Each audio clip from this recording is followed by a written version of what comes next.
What's up, guys, and welcome back to my reading journey. Hope we're all doing fine. And today we want to continue A Ruler of Man, the fourth or fifth part. So let's do this.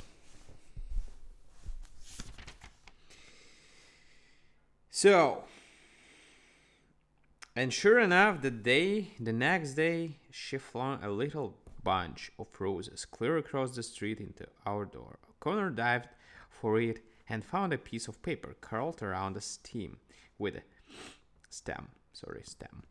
a line in Spanish on it. He dragged the interpreter out of his corner and got him busy. The interpreter scratched his head and gave us a translation: three best bets. Fortune had got a face like the man fighting. Fortune looks like a brave man, and fortune favors the brave. We put our money on the last one.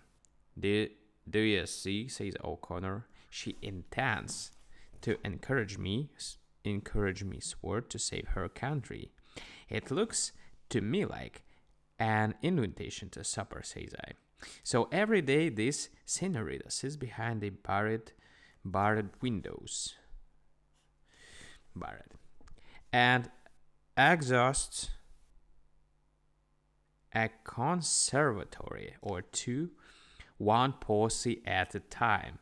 And O'Connor walks like a Dominicker rooster, and swells his chest and swears to me he will win her by feats of arms and big deeds on the glory field of battle. By and by, the revolution began to get ripe. One day, O'Connor takes me into the back room and tells me all.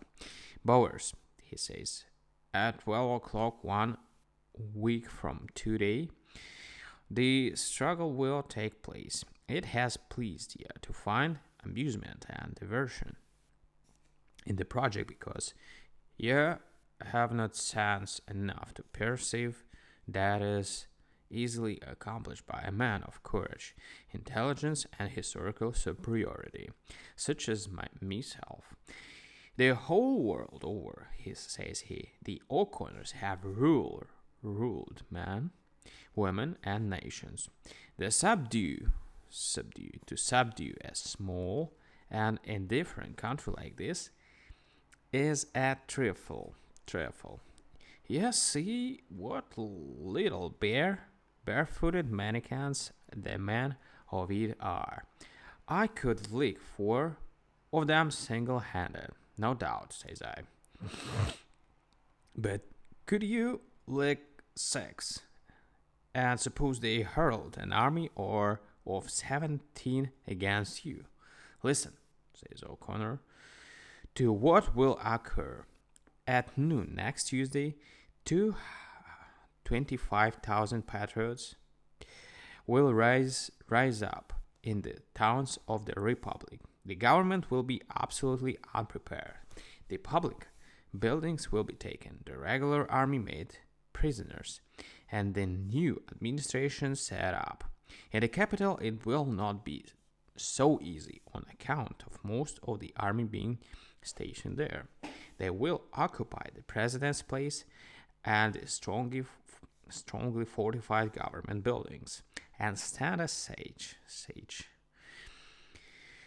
But on the very day of the outbreak, a body of our troops will begin a march to the capital from every town as soon as the local victory has been won.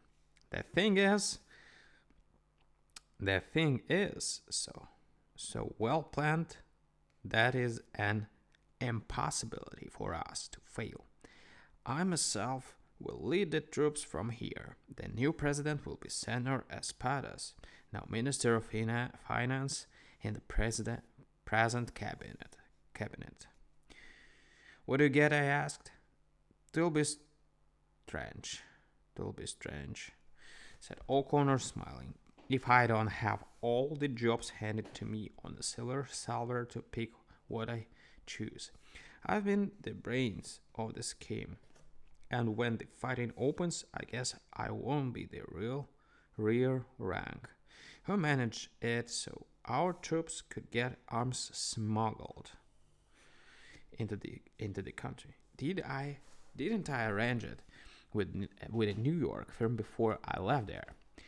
Our financial agents informed me that 20,000 stands of Winchester rifles have been delivered a month ago and a secret place up coast and distributed among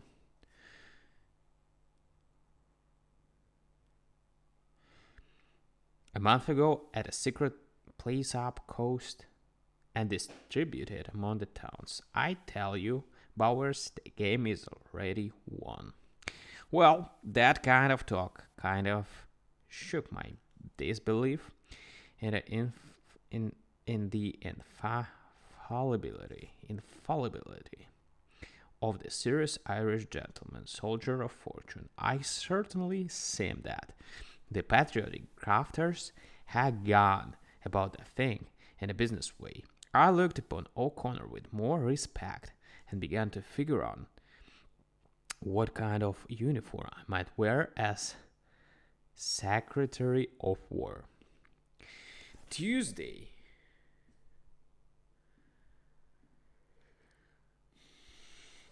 Tuesday, the day set for the revolution, came around according to schedule. O'Connor said that a signal had been agreed upon for the uprising. There was an old cannon on the beach near the National Warehouse that had been secretly loaded and promptly at 12 o'clock was to be fired off. Immediately thereafter, revolutionists would seize their concealed arms, attack the commandant's troops in the quartal, and capture the custom house and all government property and supplies. I was nervous all the morning, and about 11 o'clock O'Connor became infused with the excitement and mortal spirit of murder. He geared his father's sword around him and walked up and down in the back room like a lion in the zoo suffering from corns. I smoked a couple of dozen cigars and decided on yellow stripes down the trouser legs of my uniform. At 11:30, O'Connor asks me to take a short stroll through the streets to see if I could notice any signs of the uprising. I was back in 15 minutes. Did you hear anything? He asks. I did, says I. At first I thought it was drums, but it wasn't. It was snoring. Everybody in town's asleep.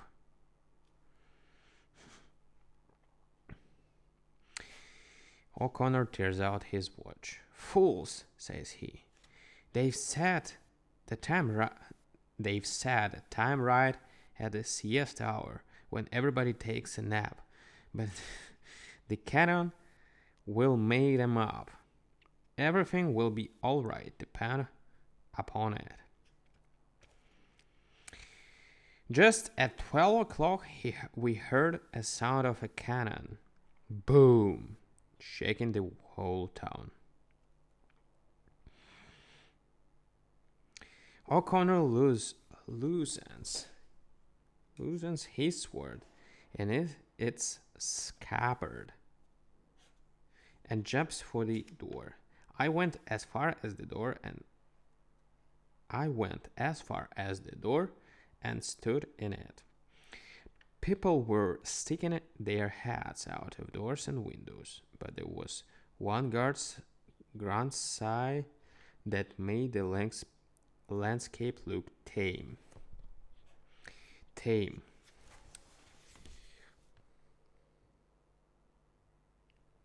All right, guys. We're gonna continue with the next part. Yeah, tomorrow the story goes on. So thank you for joining me today, and see you tomorrow in the next part. Thank you. Bye.